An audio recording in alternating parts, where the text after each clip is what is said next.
Hi అండి, this is Gayatri Mata tailors, Madhuri's boutique. Actually నిన్న కలుషం పైకి ఈ మోడల్ చేశాం కదా. అయితే కస్టమర్ వచ్చేసి ఆర్డర్ ఇచ్చారు, బట్ వాళ్ళు మళ్ళీ బ్లౌజ్ స్టిచ్చింగ్ పర్పస్ యూజ్ చేసుకోవాలనుకుంటున్నారు.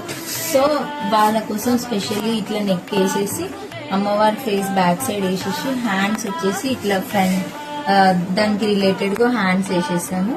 సో ఇది బ్లౌజ్ పర్పస్ యూజ్ చేసుకోవచ్చు, కలశం పైకి యూజ్ చేసుకోవచ్చు. ఇలాంటి లేటెస్ట్ డిజైన్స్ ఏమైనా ఇంట్రెస్ట్ ఉంటే మా పేజ్ ని ఫాలో అవ్వండి. ఇలాంటి లేటెస్ట్ డిజైన్స్ కోసం ఫాలో అవ్వండి గాయత్రి మాత టైలర్స్, మాధురీస్ బుటిక్.